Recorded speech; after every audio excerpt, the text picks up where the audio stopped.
आमचे खासदार कुणाशीही संपर्कात नाहीत असं शरद पवारांच्या पक्षाचे खासदार निलेश लंके म्हणाले। चर्चा ही 100% खोटी आहे। मी असू किंवा माझ्याबरोबरच्या कुठल्याच खासदाराला खासदाराबरोबर अशी कुठली चर्चा झालेली नाही। कारण आम्ही सर्वजण संसदेमध्ये आदरणीय सुप्रियाताईंच्या नेतृत्वाखाली त्या ठिकाणी काम करत आहोत। त्यामुळे आमच्यात एक वाक्यता असते। आमच्या कुठल्याही खासदाराशी जर एखाद्या नेत्याशी जर चर्चा झाली असती तर आम्ही एकमेकाला ती शेअर केली असती। त्यानंतर आम्ही ताईंच्या समोर मांडत असतो। मला तर असं कधी वाटतं की बीडचं जे देशमुखांचं जे प्रकरण आहे ते प्रकरण ची चर्चा डायव्हर्ट करण्यासाठी सुद्धा ही चर्चा असू शकते। दरम्यान आमच्या खासदारांपैकी कुणालाही ऑफर आली नसल्याचं खासदार अमर काळे म्हणाले। त्याचबरोबर आम्ही पवार साहेबांसोबत राहणार असल्याचं काळेंनी स्पष्ट केलं। अजितदादांच्या गटाकडनं कुठल्याही जबाबदार त्यांच्या नेत्यांनी अशा पद्धतीचा कुठलाच प्रस्ताव हा आमच्या 8 पैकी कुठल्याच खासदाराला अजूनपर्यंत दिलेला नाही। नाही आता चर्चा तर होत राहतात। मतदारसंघातल्या विषयावर असेल, राज्याच्या विषयावर असेल, देशाच्या विषयावर असेल, आपण चर्चा करत राहतो। भारतीय जनता पक्षाच्या लोकांसोबत आम्ही लॉबीमध्ये बोलतो ना, म्हणजे कट्टी थोडी येते आणि आम्ही त्यांच्यासोबतही बोलत असतो। तर चर्चा होत राहतात, परंतु या चर्चा मतदारसंघाच्या राहू शकतात, राज्याच्या प्रश्नाच्या राहू शकतात, देशाच्या प्रश्नाच्या राहू शकतात। आम्ही जसं आज शरद पवार गटासोबत आम्ही इंडिया आघाडीमध्ये आहोत, त्याच पद्धतीने पुढच्या काळामध्ये सुद्धा इंडिया आघाडीमध्ये राहू। संजय राऊत यांनी केलेल्या खासदारांच्या फोडाफोडीच्या वक्तव्यावर शरद पवार गटाच्या नेत्यांनी प्रतिक्रिया दिली आहे। जाणून घेऊयात ते नेमकं काय म्हणाले। याच्या अफवा पसरवले जातात। हे कार्यकर्त्यांचं मनोबल खच्चीकरण करण्यासाठी आणि अस्थिरता निर्माण करण्यासाठी पसरवले जातात। आणि कोण पसरवतं हे वेगळं सांगायला नको। एकीकडे बीजेपी आणि दुसरीकडे बापाला आणि मुलीला सोडून हे असे सांगणारे लोक आहेत।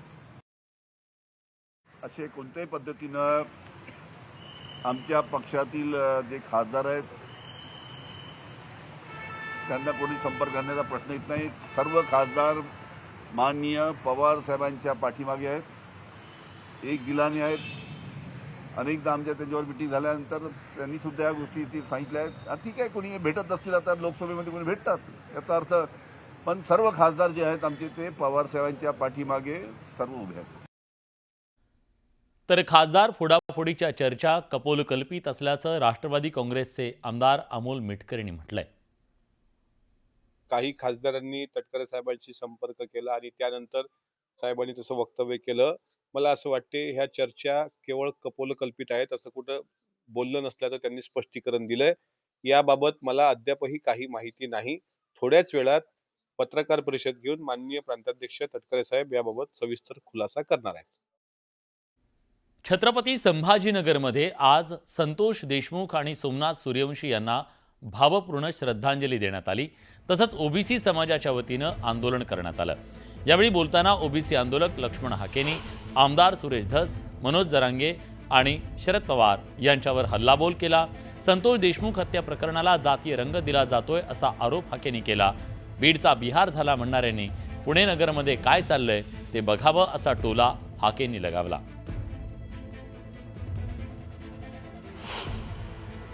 दैवाने या हत्येला जातीचा रंग दिला जातोय। अरे हत्येला कधी आरोपीला कधी जात पात धर्म असत नाही। कुठलाही माणूस कधी गुन्ह्याचं समर्थन करत नसतो। इथं न्याय व्यवस्था आहे, इथं पोलीस प्रशासन आहे, इथं सीआयडी आहे। सुरेश धस नावाचा माणूस स्वतःच्या राजकारणासाठी स्वर्गीय संतोषभाई देशमुखांच्या हत्येचं राजकारण करतोय। मला जबाबदारीने तुमच्या समोर सांगायचंय, संतोष देशमुख यांचे भाऊ धनंजय देशमुख यांनी दुसऱ्या तिसऱ्या दिवशी सांगितलेलं होतं ही हत्या जातीच्या भांडणातून झाली नाही। तरी सुद्धा महाराष्ट्रामध्ये मोर्चे काढले जात आहेत। मग आरोपींचे प्रत्येक घटना घडली, आज पुण्यामध्ये घटना घडली, मग त्या आरोपीची जात शोधायची आणि त्या जातीच्या विरोधात मोर्चा काढायचा का? पवार साहेब ज्या पुणे शहरामध्ये 2 दिवस असे जात नाहीत की कोयता गँगच्या माध्यमातून हत्या होत नाही. आजच एका IT इंजिनियरची एका मुलीची हत्या झाली कोयत्यानं. राजगुरुनगरमध्ये मी मगाशी उल्लेख केला, 8-9 वर्षाच्या 2 मुलींची हत्या राजगुरुनगरमध्ये झाली.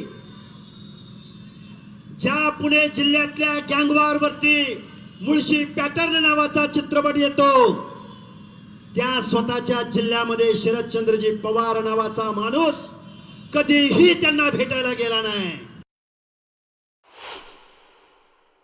पुन्हा काय म्हणला, काल परवा घरात घुसेंगे, घरात घुसून मारेन. बोलावं लागतंय, दुर्दैवाने बोलावं लागतंय.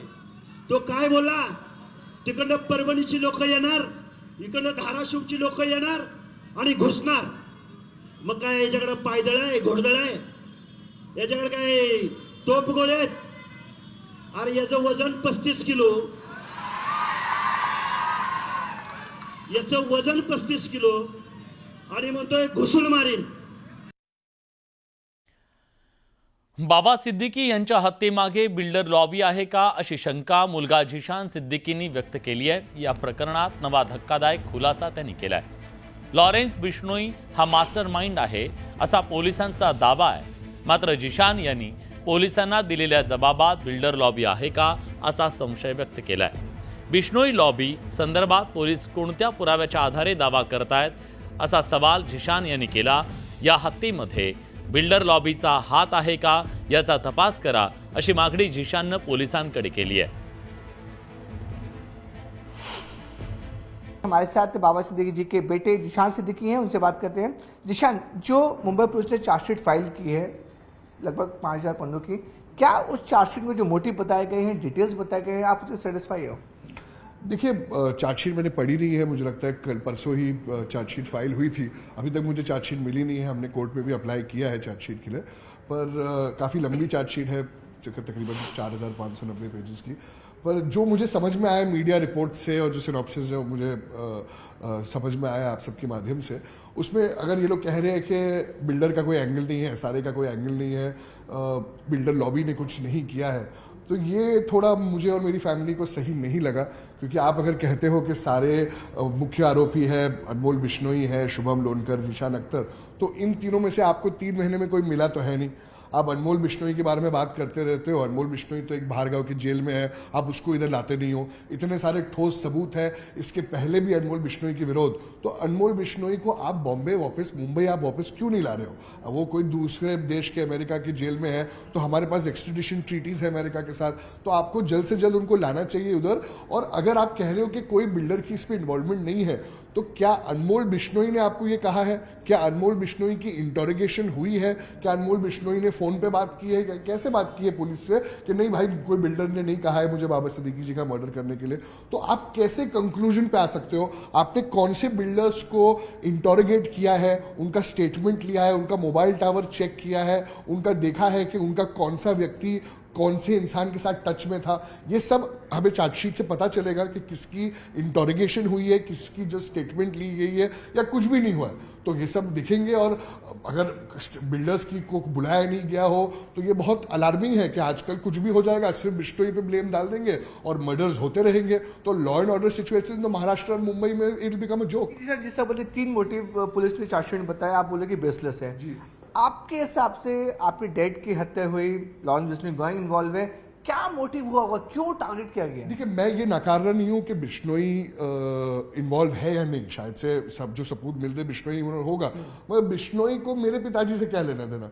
बिश्नोई को किसी ने सुपारी या कॉन्ट्रैक्ट दिया होगा मेरे पिताजी को मारने के लिए. एग्जैक्टली, मेरा सवाल ये था, आप सुपारी किलिंग बोल रहे हो, कॉन्ट्रैक्ट किलिंग बोल रहे हो, कौन है इसके पीछे?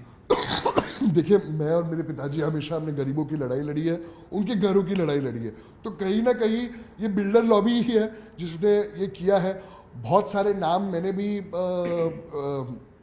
पुलिस को दिए गए हैं. मुंबई से कैमरामैन कल्पेश के साथ विवेक गुप्ता. वळूया पुढच्या बातमीकडे. काही दहशतवाद्यांनी